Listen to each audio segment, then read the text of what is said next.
আসসালামু আলাইকুম। ওয়ালাইকুম আসসালাম। আমি বরিশাল বিশ্ববিদ্যালয় থেকে আসছিলাম। আমি উদ্ভিদ বিজ্ঞানের একজন ছাত্র। তো আমাদের হচ্ছে গবেষণার কাজে আপনার কাছ থেকে কিছু তথ্য নেওয়ার প্রয়োজন, জি। যার কারণে আর কি আপনাকে বিরক্ত করতেছি। তো আপনার কাছে আসলে কিছু জানার ছিল। ভাই, আপনার নাম কি? মোহাম্মদ তুহিন শেখ। আচ্ছা আচ্ছা। আপনার বয়স? 25 বছর। আচ্ছা, আপনি পেশায় কি? আমি গবাদি পশু লালন পালন করি। আচ্ছা, আপনার পশুপালনের অভিজ্ঞতা কত বছর? আনুমানিক 10 থেকে 15 বছর। আচ্ছা, আপনি কি জানেন যে আপনার এলাকায় গবাদি পশুর জন্য বিষাক্ত উদ্ভিদের উপস্থিতি সম্পর্কে আপনি কতটা সচেতন? হ্যাঁ, জানি যে কিছু উদ্ভিদ গরুকে খাওয়াইলে অসুস্থ হয়ে যেতে পারে বা অসুস্থ হয়। আচ্ছা আচ্ছা। আচ্ছা, আপনার এলাকার কোন উদ্ভিদগুলো গবাদি পশুর জন্য বিষাক্ত বলে পরিচিত আপনি মনে করেন? এরকম কি কোনো উদ্ভিদের নাম জানা আছে? হ্যাঁ, আমাদের আঞ্চলিক ভাষায় জানা আছে, যেমন লোহাগাড়ার একটা কাঁটাযুক্ত ঘাস এবং বাজারি, আর বোনারা ধইনা নামে একটা গাছ আছে, আমরা ওইটাই জানি আর কি। কোন এই যে এইগুলো খাইলে কোন মানে ধরনের গবাদি পশু বলে আপনি আক্রান্ত করেন? শুধু কি গরুই হয় নাকি অন্য গবাদি পশু? না, ছাগল বলেন, গরু বলেন, এদেরকে খাওয়াইলে সমস্যা হয়। আচ্ছা আচ্ছা আচ্ছা। আচ্ছা, উদ্ভিদের এই প্রাপ্যতাটা কেমন আপনাদের এলাকায়? যথেষ্ট নাকি কম পরিমাণ? না, মাঝারু, মানে যথেষ্ট না আবার কম না, মাঝারু। আচ্ছা। উদ্ভিদের কোন অংশটি গবাদি পশুর জন্য বিষাক্ত বলে আপনি মনে করেন? উপরের অংশ, অর্থাৎ পাতা। পাতা, লতা পাতা এই জাতীয় আর কি। আচ্ছা, গবাদি পশু কিভাবে এই উদ্ভিদ দ্বারা আক্রান্ত হয় আপনার কি জানা আছে?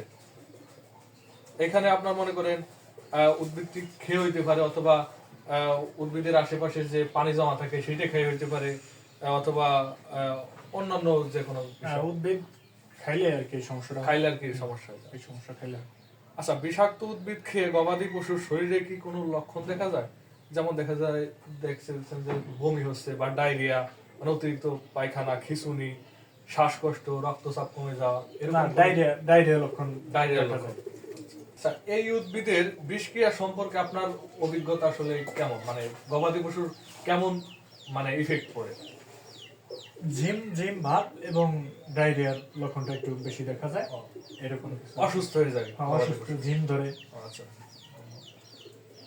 আচ্ছা, বিষাক্ত উদ্ভিদের বিষয়ে স্থানীয় মানুষজন কতটুকু সচেতন আপনি বলে মনে করেন? যারা আসলে জানে তারা সচেতন, এই সব উদ্ভিদ খাওয়ায় না। আর যারা না জানে তারা ভুলবশত খাওয়ায়। ভুলবশত খায়। হ্যাঁ। গবাদি পশুদের এই উদ্ভিদের প্রভাব থেকে রক্ষা করতে আপনি বা আপনারা কোনো পদক্ষেপ গ্রহণ করেছেন? আমরা যারা জানি তারা মোটামুটি খাওয়াই না, এইসব থেকে দূরে থাকি, তারপরে আমাদের পশুগুলো ঠিক থাকে আর কি। আচ্ছা, উদ্ভিদের বিষাক্ততার প্রভাবে কোনো গবাদি পশু কি মারা যায়? হ্যাঁ হ্যাঁ, আগে যারা না জানতো তারা যদি খাওয়াইতো তাহলে মারা যায়।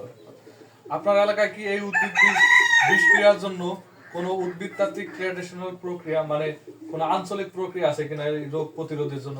হ্যাঁ, ওই দেখা যাচ্ছে যে আমরা প্রাথমিক যে ট্রিটমেন্টটা দিয়ে থাকি, ওই বাঁশের পাতা ডাস্ট করে খাইলে প্রাথমিক অবস্থায় কিছুটা নিধন পাওয়া যায় আর কি। প্রতিরোধ হয়, পশুটা বেঁচে যায়। হ্যাঁ, স্বাভাবিক পজিশনে আসে। আচ্ছা, এই বিষয়ে আপনার ওভারঅল কোনো বক্তব্য আছে কিনা এই পশুর রোগ সম্পর্কে, এর প্রতিকার প্রতিরোধ সম্পর্কে আপনি যদি কিছু বলেন? যদি আমরা না জেনে, যারা না জানি তারা যদি খাওয়াই তোলে অবশ্যই সমস্যা হয়, আবার প্রাথমিক ট্রিটমেন্ট দিলে হয়তো এর হাত থেকে মুক্তি পাওয়া যায়। বা যদি বেশি পর্যায়ে হয় তাহলে ডাক্তারের পরামর্শ নিতে হয়, তারপরে বিভিন্ন ওষুধের মাধ্যমে এটা আসলে মুক্ত পাওয়া যায়। তবে মৃত্যুর হারটা একটু কমই, ততটা মৃত্যুর ঝুঁকি থাকে না।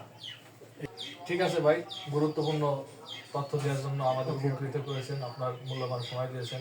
আচ্ছা, ধন্যবাদ।